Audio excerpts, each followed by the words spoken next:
The autumn wind whips through the financial district, scattering golden leaves across the polished granite steps of the Salesforce Tower. I adjust my Burberry trench coat, a recent splurge to celebrate my promotion at Spark AI.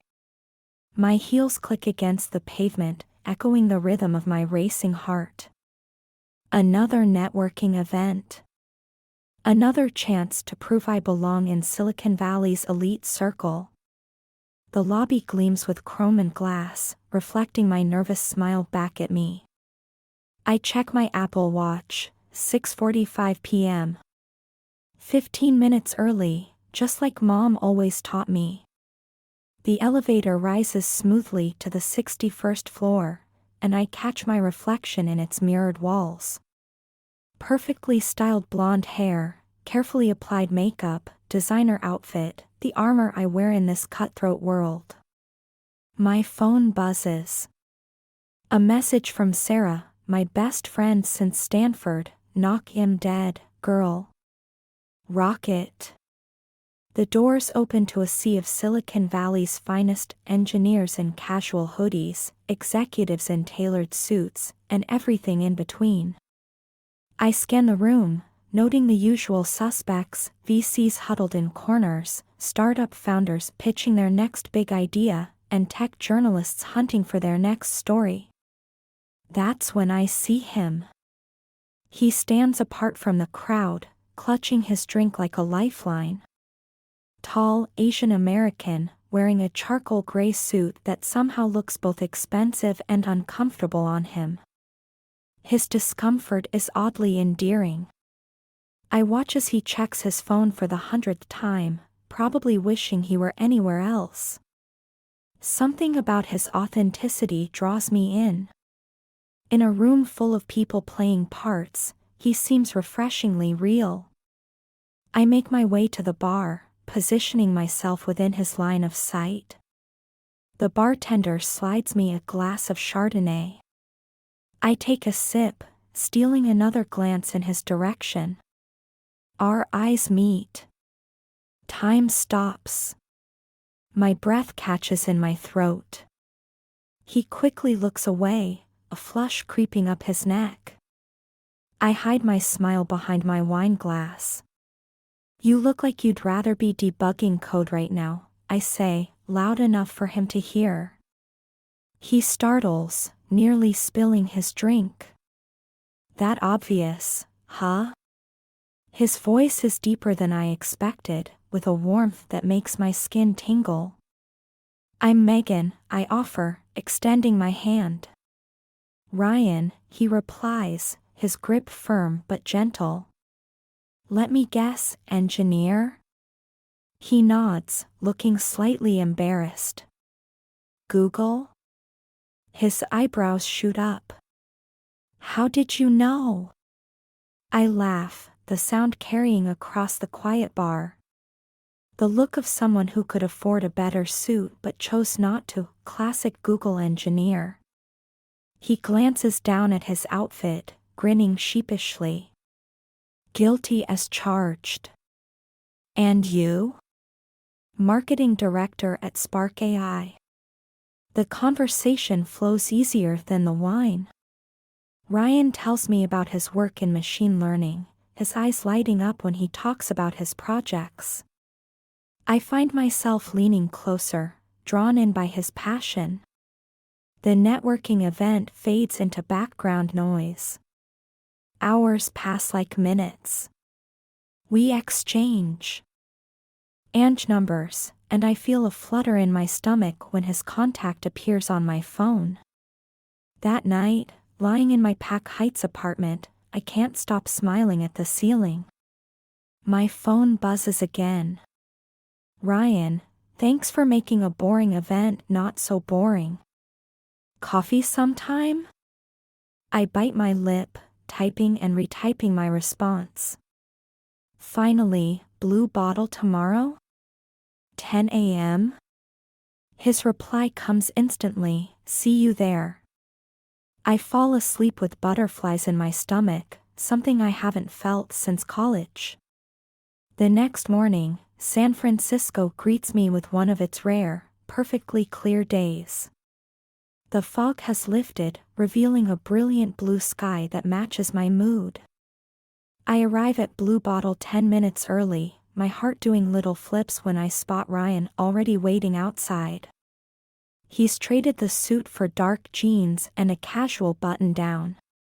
Much more his style.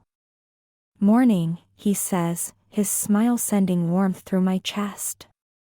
We grab our coffees, his a simple drip, mine an oat milk latte, and find a quiet corner. Sunlight streams through the windows, casting a golden glow over everything. Over the next hour, I learn that Ryan grew up in Seattle, that he has a golden retriever named Einstein, and that he can't cook to save his life. He learns about my Connecticut childhood, my dreams of changing the tech world, and my secret addiction to reality TV. One coffee date turns into 2, then 3. Texts become calls. Calls become dinners. Before I know it, we're spending every weekend together. Ryan introduces me to his world of coding marathons and tech conferences. I show him my world of marketing strategies and brand launches. We fit together like puzzle pieces we didn't know were missing. 3 months in, during a hike in the Marin Headlands, Ryan stops suddenly. The Golden Gate Bridge stretches behind him, a streak of red against the azure sky. "What?" I ask, noticing his serious expression. He takes my hands in his, and my heart starts racing. "I think I'm falling in love with you," he says simply. The wind carries his words across the hilltop. Tears spring to my eyes. "I think I'm falling in love with you too." He kisses me there, with the city spread out below us like a promise. Life becomes a beautiful blur. We move in together, finding a modern apartment in Soma with a view of the bay. Our Instagram feeds fill with couple photos, weekend adventures, and food pics. Ryan's friends become my friends. My friends adopt him as one of their own. We're the perfect Silicon Valley power couple. Then the email arrives. Subject: Position available, Marketing Director, Nexus AI. I'm in the middle of a team meeting when it pops up on my screen. Nexus AI, the hottest AI startup in the Valley. My heart skips a beat. The company everyone's talking about. The one that's revolutionizing artificial intelligence. I open the email with trembling fingers. They want to interview me. That evening, I burst into our apartment, vibrating with excitement. Ryan's cooking, or attempting to cook, dinner, the kitchen filled with the smell of slightly burnt garlic. Guess who got an interview at Nexus AI? I practically sing. He turns, wooden spoon in hand, face lighting up. "No way. Babe, that's amazing." He wraps me in a hug, getting tomato sauce on my white blouse. I don't care. The interview is scheduled for next week. I spend days preparing, researching, planning my outfit. Ryan helps me practice my responses, playing the role of interviewer. The morning of the interview, I'm a bundle of nerves. Ryan makes me breakfast, slightly burnt toast and perfect coffee. "You've got this," he says, kissing my forehead. I arrive at Nexus AI's sleek headquarters in Palo Alto. The building is all glass and steel, screaming innovation and success. My heels sink slightly into the plush carpet as I'm led to the conference room. That's when I first meet Alexander Morrison. He stands as I enter, tall and commanding in a perfectly tailored suit. "Megan Taylor," he says, his voice smooth as aged whiskey. "Welcome to Nexus AI." Something shifts in the air. A current of electricity I can't explain. The interview feels more like a conversation between old friends. Alexander leans forward when I speak, his blue eyes intense and focused. He asks about my vision, my ambitions, my dreams. For 2 hours, we talk about the future of AI, of marketing, of technology. When I leave, I'm floating. 2 days later, I get the offer. The salary is double what I'm making at Spark AI.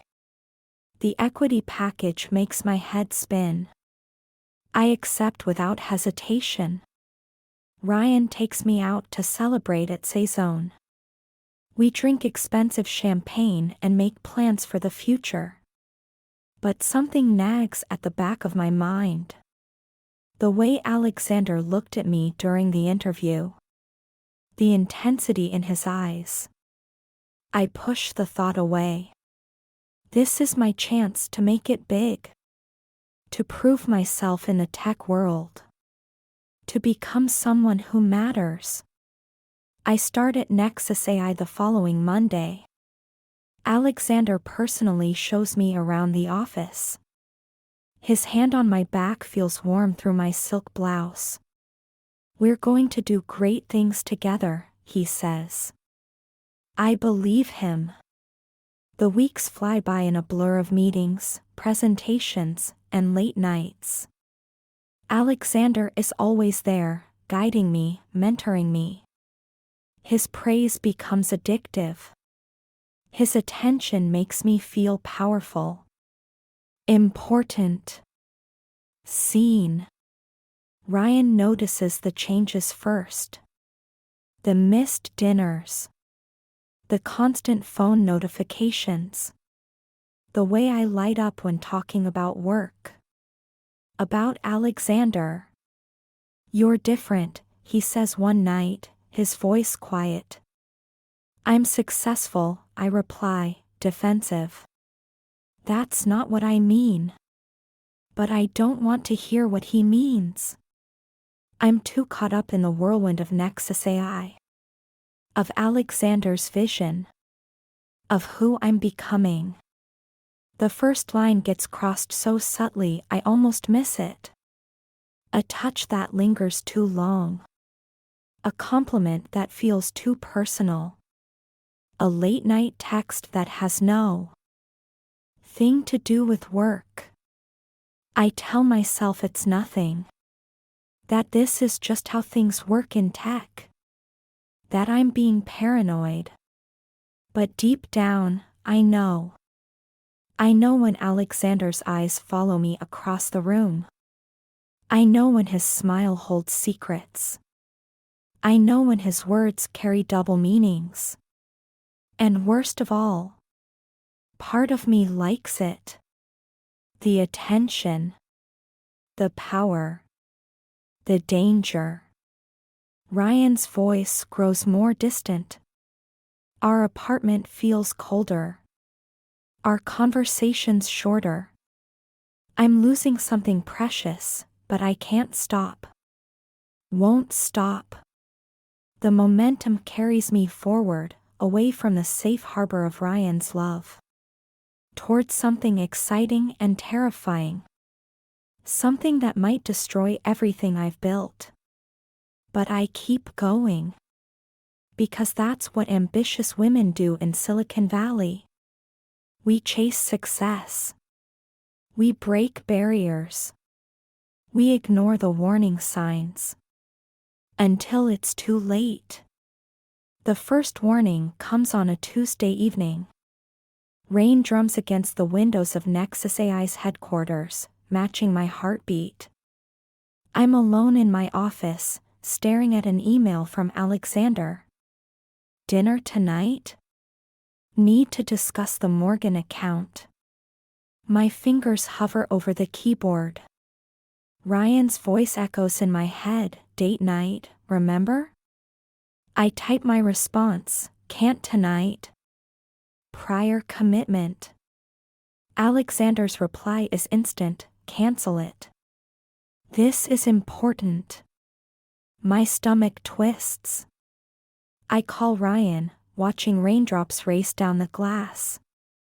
Babe, I'm so sorry. Work emergency. His silence speaks volumes. Again, he finally says. The Morgan account, I explain, the excuse sounding hollow even to me. Right. The Morgan account. I hear the resignation in his voice. I'll make it up to you, I promise. But we both know I won't. Alexander takes me to a small French restaurant in Nob Hill. The kind of place where the menu has no prices. Where the wine list is thicker than a novel. Where married executives take women who aren't their wives. You look beautiful tonight, he says, eyes lingering on my face. My cheeks flush. The Morgan account? I remind him. He smiles, slow and deliberate. Can wait. Tell me about yourself, Megan. Warning bells ring in my head. But the wine is expensive, and his attention is intoxicating. I tell him about Connecticut, about Stanford, about my dreams. He listens like every word matters. Like I'm the only person in the room. Hours pass. The restaurant empties. Still we talk. His hand brushes mine as he reaches for the wine bottle. I don't pull away. My phone buzzes, Ryan. I ignore it. The guilt comes later, in the back of an Uber. My lipstick is smudged. My head spins with wine and confusion. 3 missed calls from Ryan. I rest my forehead against the cool window. What am I doing? The next day, Alexander acts like nothing happened. But something has shifted. His emails become more personal. His touch is more frequent. His eyes follow me in meetings. I tell myself it's professional admiration. Leadership mentoring. Silicon Valley networking. The lies taste bitter on my tongue. Ryan notices the changes. The new clothes. The late nights. The way I check my phone constantly. Who is he? He asks one night. We're in our kitchen, the remains of takeout growing cold between us. What? Don't insult me, Megan. His voice is tired. Defeated. Alexander is my boss, I say. The truth feels inadequate. Just your boss? I can't meet his eyes.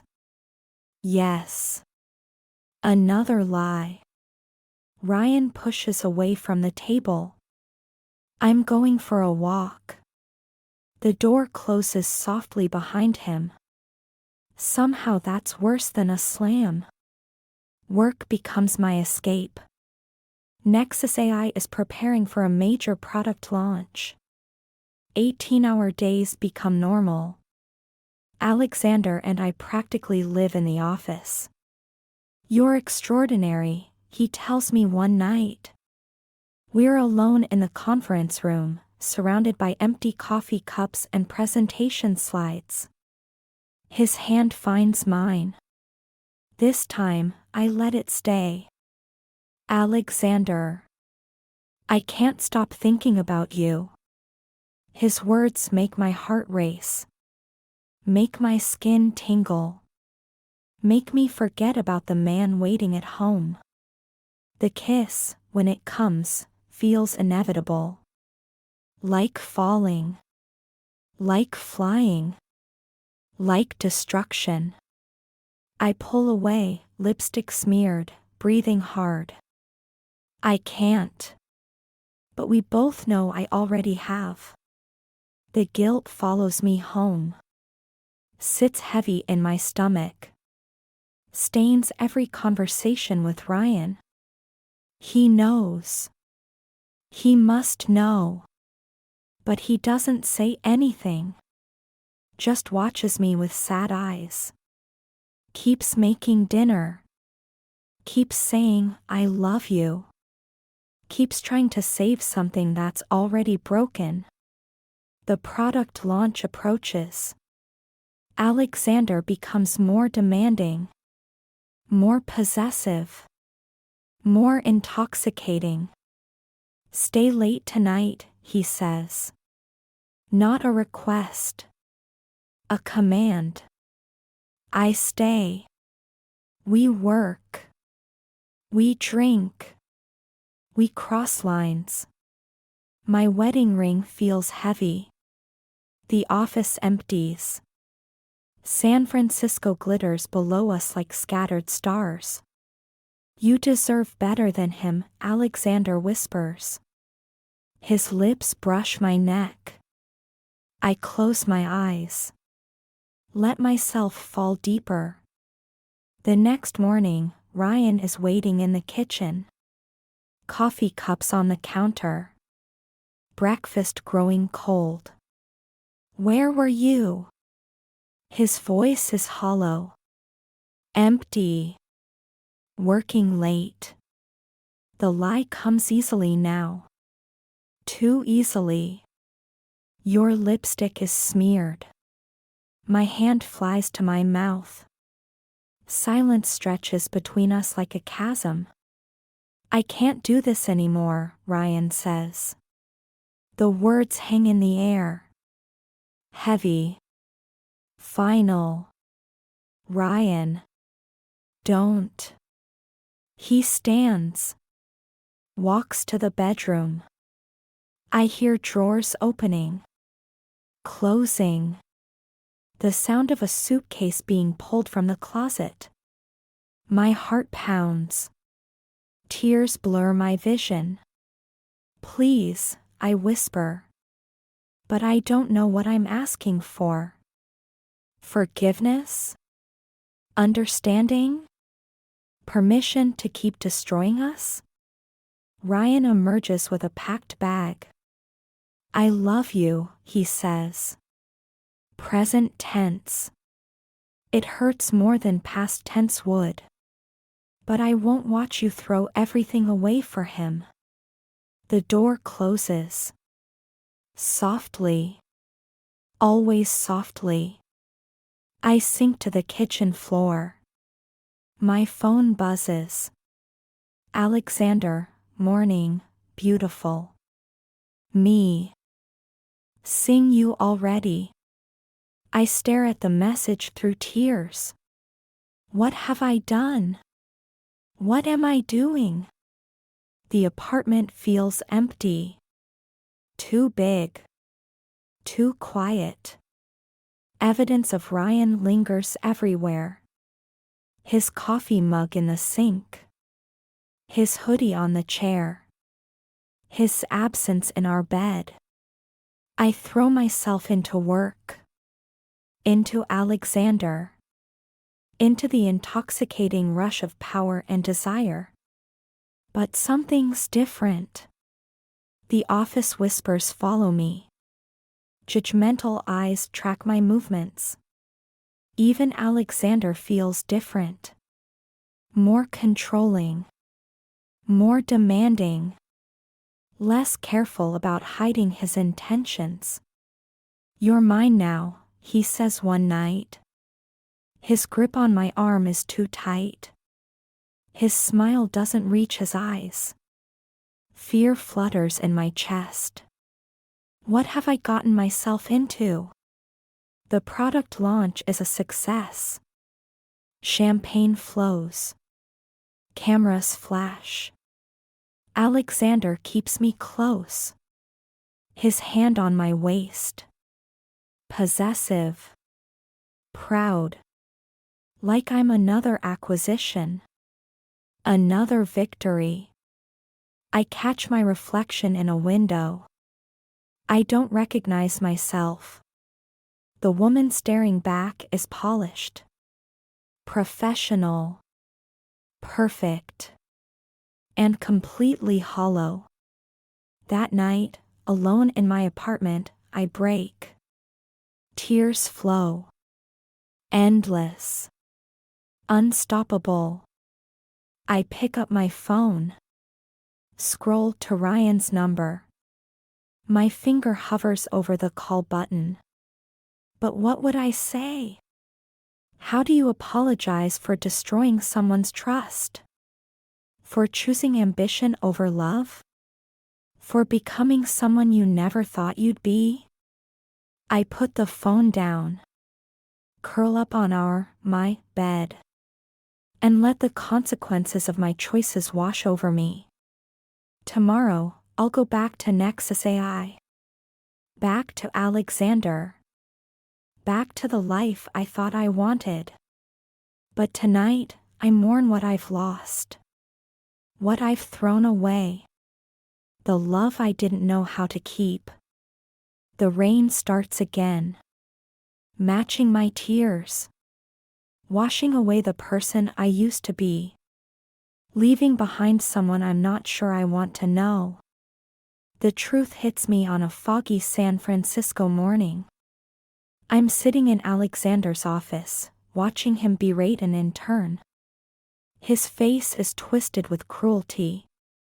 Familiar cruelty. The same expression he uses when speaking about Ryan. When talking about my potential. When reminding me how much I owe him. Something inside me breaks. Or maybe it awakens. The intern hurries out, tears in her eyes. Alexander turns to me, smile transforming his face. Where were we? But I can't stop seeing it. The monster behind the mentor. Megan? His voice holds an edge now. A warning. I need some air, I manage. His eyes narrow. We have a meeting in 10 minutes. I'll be back. Another lie. I grab my purse and practically run to the elevator. My hands shake as I press the lobby button.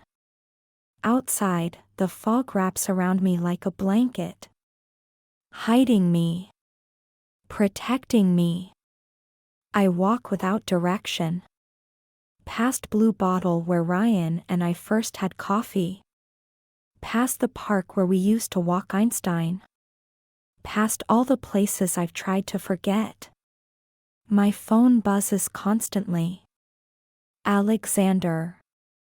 Always Alexander. I turn it off. Find a bench overlooking He Bay. And finally let myself remember. Remember Ryan's gentle smile.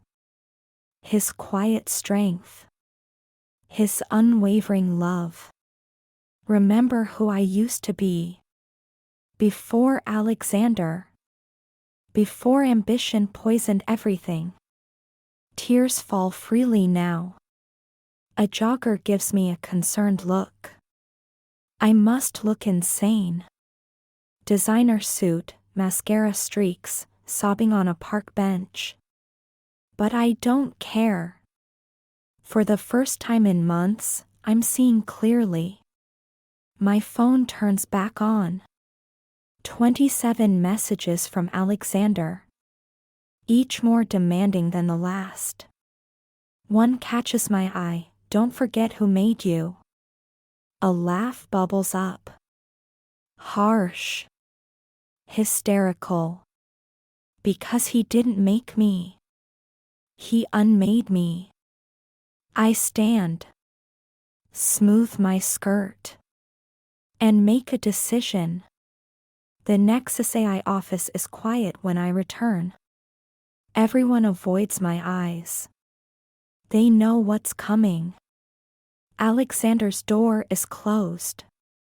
I knock once. Enter without waiting. He's on the phone. Waves me to wait. I don't. I quit. The words ring in the silence. He slowly puts down the phone. Excuse me? I quit, I repeat. Stronger this time. His face darkens. Sit down, Megan. No. One word. But it feels like freedom. You're being emotional, he says. Standing. Moving toward me. You're being manipulative, I counter. And I'm done. His mask slips. Rage flashes across his face. You walk out that door, your career is over. I smile. No, Alexander. Just my time here is. I turn to leave. His hand grabs my arm. Hard. You ungrateful little dash. Take your hand off me. My voice is ice. Or the next call I make is to HR. He releases me like I'm burning. You'll regret this. But I'm already walking away. Head high. Heart pounding. Free. The elevator doors close on his furious face. I lean against the wall. Breathe. My hands are shaking. But my mind is clear. Outside, the fog has lifted. San Francisco sparkles in the sunlight. I take out my phone.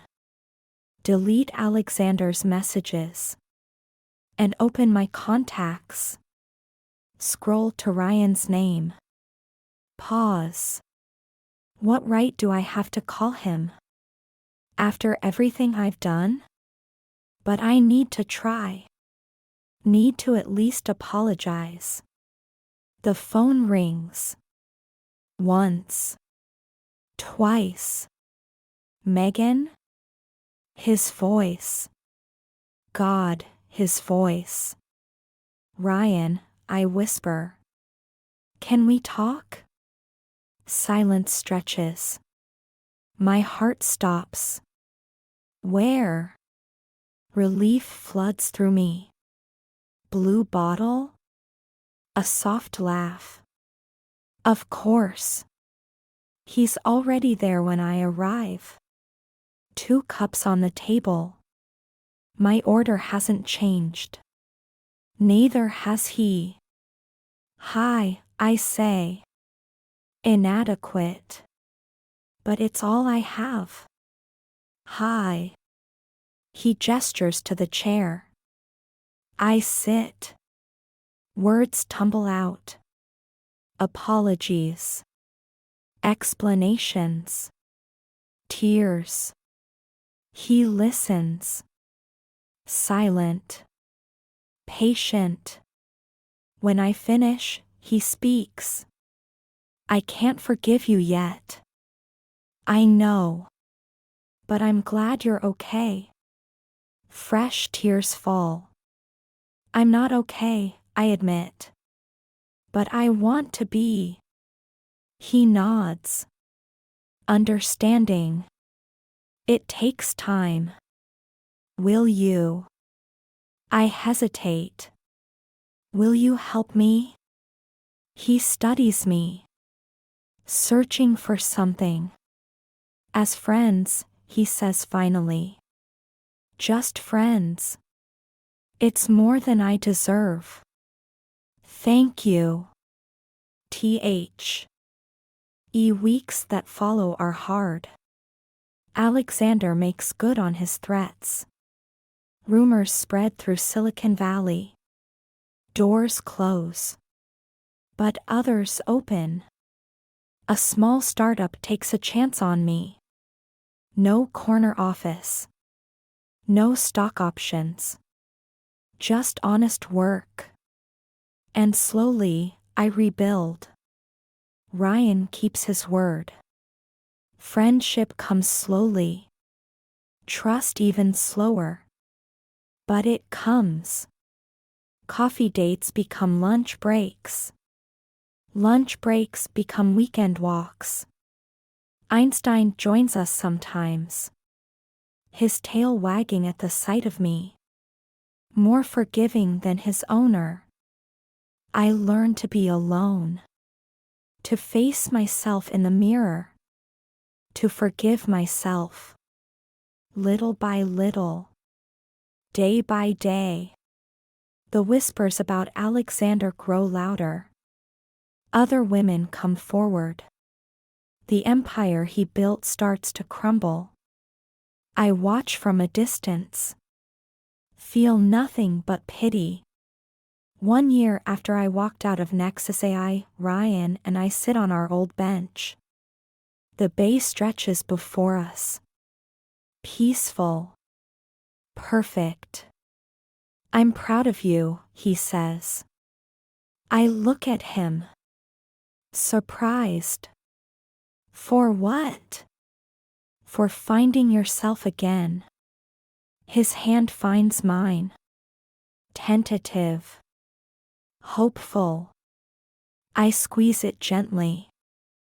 I had help. He smiles. The smile I fell in love with. The smile I never deserved to lose. Ready to try again, he asks. My heart skips. Are you sure? He turns to face me. No. Honest.